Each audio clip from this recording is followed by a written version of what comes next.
फिर से स्वागत है मेरे चैनल पर। मैं हूं राज और आप देख रहे हैं हाईवे 33। आज की कहानी दोस्तों लॉकडाउन फर्स्ट का है और हमें दिया है काशीनाथ जी ने, जो इलाहाबाद का रहने वाले हैं। वो है एक ट्रक ड्राइवर हैं। तो कहानी में जाने से पहले जो हमारे चैनल पर नए दोस्त जुड़े हैं वो हमारे चैनल को लाइक कर लें, सब्सक्राइब कर लें। तो चलते हैं कहानी में। मैं हूं काशीनाथ पंडित। मैं इलाहाबाद का रहने वाला हूं। मेरे पास एक अपना ट्रक है और मैं खुद अपना ट्रक चलाता हूं। मुझे ट्रक ड्राइविंग बहुत पसंद है, लेकिन मेरे पिताजी को ट्रक का काम बिल्कुल पसंद नहीं था। वो नहीं चाहते थे कि मैं ट्रक चलाऊं। बचपन से हमें पढ़ाने के साथ में पंडिताई खूब सिखाया, लेकिन उस काम में मेरे को रुचि नहीं थी। हमेशा मैं दूर शहर में घूमना चाहता था, ट्रक चलाना चाहता था। मुझे ट्रक से बहुत प्यार है और ख़ास करके ड्राइविंग से। तो इसी काम में मैं लगा हुआ था लगभग 5 साल से और मुझे इस काम में मज़ा आता था। लॉकडाउन स्टार्ट हो गया था। अब मैं 4-5 दिन से अपने घर पे ही पड़ा हुआ था, क्योंकि बाबूजी की तबीयत ख़राब थी और उन्हीं के चक्कर में मैंने अपना काम बंद कर रखा था। तो सभी दोस्तों से बोल रखा था कि अभी बुकिंग मत देना, क्योंकि मैं अभी बाबूजी का तबीयत ख़राब है, इसलिए मैं कहीं जा नहीं पाऊँगा। इसके बाद लॉकडाउन ही लग गया। लॉकडाउन देखते देखते 15 दिन निकल गया। मेरे से घर में बैठा नहीं जा रहा था। फिर अपने यार दोस्तों को यूनियन ऑफिस में मैंने फ़ोन किया। यूनियन ऑफिस में हेड थे मिश्रा जी। मिश्रा जी को मैंने फ़ोन लगाया। मैंने, मिश्रा जी कोई काम हो तो बताओ, मेरे को काफ़ी दिन हो गया बैठे हुए घर पर। बोले कि हाँ काम तो बहुत है, तुम हो कहाँ पर? यानी कि घर पर हो जी, आज करीब महीना दिन होने जा रहा है। कह रहा भाई कम से कम मेरे को तो फ़ोन करना चाहिए था। तुमने वो डीएम ऑफिस से अपना सर्टिफिकेट बनवा लिया एसेंशियल सर्विस का? नहीं कि नहीं जी, मुझे तो पता नहीं इस चीज़ का। बोले कि अभी निकल जाओ आप और डीएम ऑफिस में जा कर के अपना ट्रक भी लेते जाओ। यानी कि मैं बोला कि अगर ट्रक पुलिस वाले रुकेंगे तो बोल देना कि मैं जा रहा हूँ सर्टिफिकेट बनाने के लिए, वैसे ट्रक वाले कोई नहीं रुकेगा।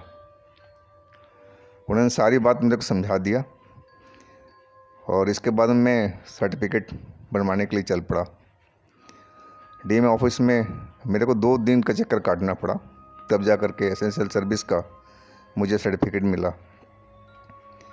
फिर मैं तीसरे दिन मिश्रा जी को फ़ोन किया कि जी हाँ जी बन गया है। बोले ठीक है, अब आ जाओ हमारे ऑफिस में आ जाओ और फिर देखते हैं कहाँ का चक्कर तुम्हें मिल रहा। मैं दोपहर के बाद में उनके ऑफिस में पहुंच गया। सिविल लाइंस के थोड़ा सा आसपास में उनका ऑफिस था। मैं वहाँ पहुंच गया और पार्किंग में ट्रक खड़ा करके उनके ऑफिस में गया। एकदम सोन सपाटा पड़ा हुआ था। जब लॉकडाउन नहीं था तो वहाँ तो पैर रखने की जगह नहीं होती थी। ड्राइवर भरे पड़े रहते थे और आज सिर्फ मिश्रा जी ही काम संभाल रहे थे अकेले। और मेरा खलासी था पारस। पारस अभी घर पे ही था। मैं उसको बोल दिया था कि तुम रेडी रहना, कोई चक्कर मिलता है तो मैं तुम्हें फ़ोन करूँगा और फिर तुम्हें घर से उठा लूँगा। बोला ठीक उस्ताद। फिर मिश्रा जी से मैं मिला। मिश्रा जी ने सर्टिफिकेट को चेक किया, बोला हाँ ठीक है, बहुत बढ़िया। फिर एक जगह उन्होंने फ़ोन मिलाया, काफ़ी देर तक बात करते रहे। फिर वो बोले कि एक काम करो, तुम सिविल हॉस्पिटल चले जाओ और वहाँ से कुछ मेडिकल का सप्लाई है जो लखनऊ में सिविल हॉस्पिटल में डालना है। थोड़ा अर्जेंट है, इसलिए देरी मत करो और निकल जाओ। मैंने बोला ठीक है जी। फिर मैं वहाँ से अपना ट्रक निकाला और सिविल हॉस्पिटल में पहुँच गया। वहाँ जाकर सीनियर से मिला। वहाँ पर हॉस्पिटल के जो सुपरिटेंडेंट डॉक्टर थे, उन्होंने बोला कि मैं तो सुबह ही बोल रखा था उनको, मिश्रा जी को, लेकिन आप दोपहर में आए हो। चलो कोई बात नहीं, सामान आप लोड कराओ। नहीं सर हमारे पास तो लेबर है नहीं बिल्कुल भी, हम अभी कोई मिलेगा। बोले यही तो मुश्किल है खैर अपना समय वो मैं ट्रक लगाओ। फिर उन्होंने गार्ड को बोला कि इनका ट्रक वहाँ गोदाम के पास में लगवा दो, और मैं देखता हूँ क्या हो सकता है, लेबर को कहाँ से जुगाड़ हो सकता है। फिर मैं गार्ड के साथ बिठा करके और गोदाम के पास में उनका ट्रक लगा दिया। 3-4 घंटे के बाद में मेडिकल का स्टाफ ही आए सामान लोड करने के लिए, और छोटे छोटे बड़े बड़े पैकेट थे, ज़्यादा बड़े भी नहीं थे। आधा ट्रक माल हो गया था, फिर भी हमारा आधा ट्रक खाली था। फिर उन्होंने कागज़ पत्तर सब बना करके दिया मेरे को, बोले आप निकल जाओ, यहाँ से करीब 200 के आसपास किलोमीटर है, 5-6 घंटे में आप पहुँच जाओगे, बहुत अर्जेंट है, और रात में आप चले जाना, रात में हॉस्पिटल खुला रहता है और गोदाम भी खुला होगा, और वहाँ कोई ना कोई आपको मिल जाएगा, आज सामान आप अनलोड करवा देना। मैंने ठीक है सर। इसके बाद सामान लोड करते करते करीब 9 बज चुका था। फिर मैंने पारस को फ़ोन किया, यानी कि तुम, उसका घर हाईवे रोड के पास में ही था, यानी कि मैं लखनऊ रोड से हमें निकलना था, यानी कि रास्ते में तुम तैयार रहो, मैं आ रहा हूँ। उसने बोला ठीक है। फिर मैं रास्ते में पारस को उठाया और निकल पड़े अपने मंजिल की ओर। करीब करीब हम 100 किलोमीटर चल चुके थे, और रात का टाइम हो रहा था, पूरा सुनसान एरिया था। लॉकडाउन की वजह से रोड पर भी ट्रैफिक बिल्कुल नहीं था। कभी कभी सायरन बजाती हुई एम्बुलेंस गुजर जाती, कोई एसेंशियल सर्विस वाला कोई गाड़ी होता, या कार होती, या ट्रक होता।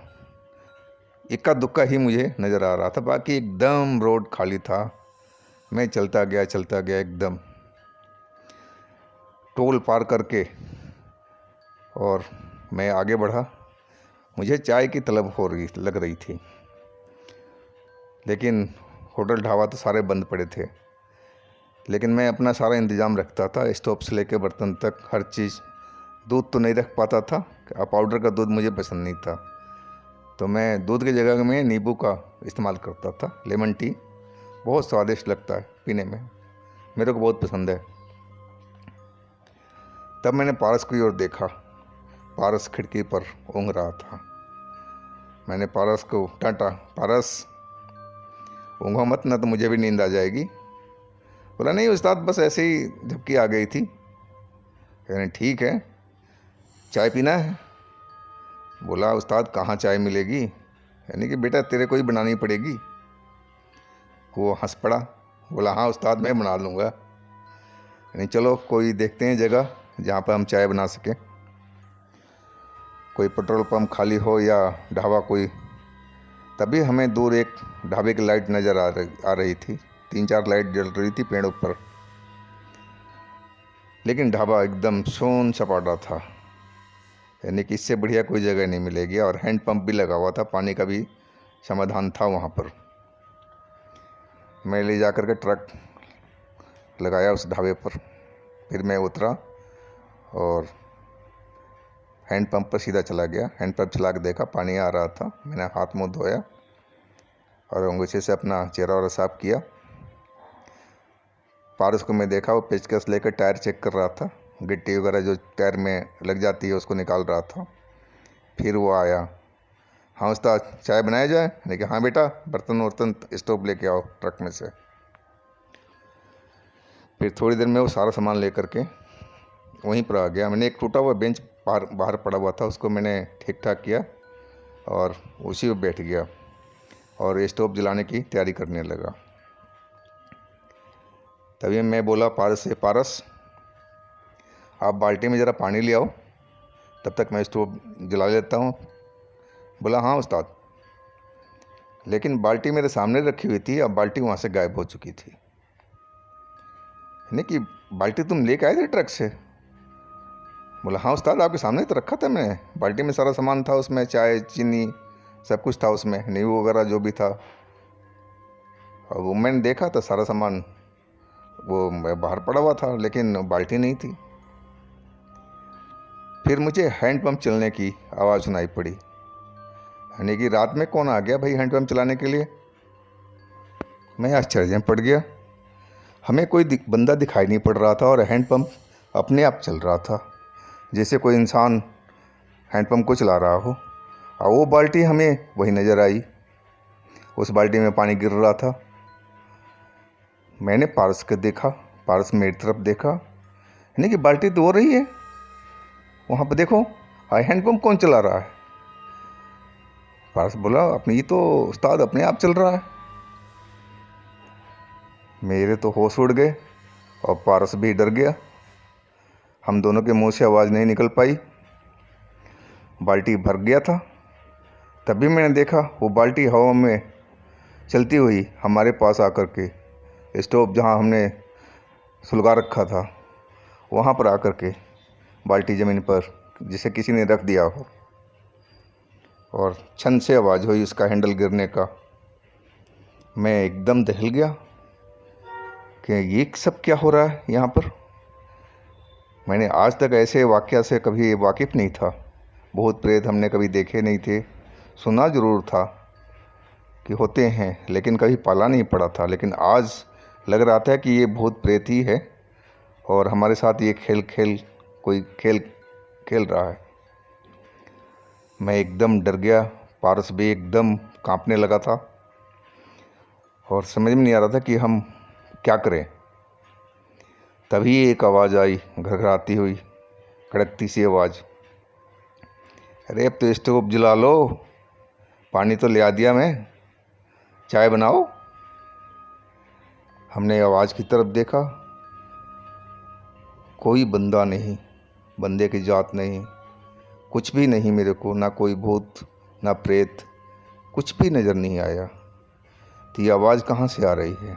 आवाज़ सुन करके और हम डर गए, यानी कि हे मेरे भगवान, ये कौन बोल रहा है और ये बाल्टी का पानी, ये हैंडपम्प किसने चला करके ला के दिया? कहीं काला जादू तो नहीं है ये? एकदम हम डर गए। मैं देखा पारस की तरफ, पारस एकदम थर थर काँप रहा था जैसे गिरी जाएगा। तभी वो मैं देखा वो सीधा वहाँ से दौड़ पड़ा पारस, और सीधा जाकर ट्रक के केबिन में घुस कर दरवाज़ा बंद कर लिया। अब मेरी अकेला रह गया यहाँ पर और मेरी हालत एकदम ख़राब होने लगी। लगा कि मैं नीचे गिर जाऊँगा और बेहोश हो जाऊँगा या मर जाऊँगा, ऐसे मुझे लग रहा था। डर के मारे मेरे सांस लेने में भी दिक्कत होने लगी थी, ऐसा लग रहा था। तभी वो आवाज़ दोबारा आई, अरे भाई ट्रक ड्राइवर, आप डरो नहीं, मैं आपका कोई नुकसान नहीं पहुंचा रहा हूं, मैं आपकी मदद कर रहा हूं। आप चाय बनाओ, आराम से बैठाओ और डरो नहीं बिल्कुल। और भी कोई सेवा चाहिए तो मैं दूंगा, मैं इस ढाबे का मालिक हूं। मैं ये सब बातें सुन करके और दहल गया मैं, यानी कि अब तो यहाँ लग रहा है कि कोई कांड होगा ही होगा। और यही सब बात सोच करके दिल एकदम दहल सा गया कि अब क्या करें। तभी मैंने भगवान का नाम लिया, भगवान आप हो तो देखो, हमें बचाओ आप। तभी वो जो भूत था जो दिखाई नहीं पड़ रहा था बोला, साहब आप डरो नहीं, आप बिल्कुल घबरा रहे हो। फिर मैंने बोला डरते हुए कि आप ढाबे का मालिक हो तो आप नज़र क्यों नहीं आ रहे हो? बोला भाई मैं बहुत पहले ही मर चुका हूँ, यानी कि मर गए हो तो आप फिर यहाँ पर क्यों हो? कम से कम मैं आपको देख तो पाऊँ। बोला हाँ देख लो। तभी वो जैसे हवा में प्रकट हो गया हो, कुर्ता पहने हुए सफ़ेद और लुंगी डाल रखी थी चेक वाली, और बिल्कुल नॉर्मल इंसान की तरह मुझे वो नज़र आया। तभी पारस चिल्लाया, क्योंकि गाड़ी ट्रक उसने स्टार्ट कर रखा था, उस्ताद भाग के आओ, ज़ोर से चिल्लाया वो। मैं सारा बर्तन वर्तन सब कुछ छोड़ छाड़ करके और सीधा जंप लगाया और सीधा ट्रक के अंदर में। और पीछे से आवाज़ आ रही थी, अरे भाई डरो मत, डरो मत, हम तुम्हें कोई नुकसान नहीं पहुंचाएंगे, आओ तो सही, बैठो तो सही। लेकिन मैं पीछे मुड़ के नहीं देखा दोबारा और सीधा ट्रक में कंडक्टर साइड में आ गया, क्योंकि पारस स्टीयरिंग पर बैठा हुआ था। मेरे घुसते ही उसने ट्रक बिजली गति से दौड़ा दी और फिर तो हम कहीं रुके नहीं। लेकिन कम से कम आधा पौना घंटा तक हम इतने डरे हुए थे कि बड़ी मुश्किल से हमारी होश में होश आया। फिर हम एक दूसरे की तरफ देखे, लेकिन बात नहीं कर पाए, चलते रहे। वो सब सीन देख कर के मैं तो इतना दहल गया था।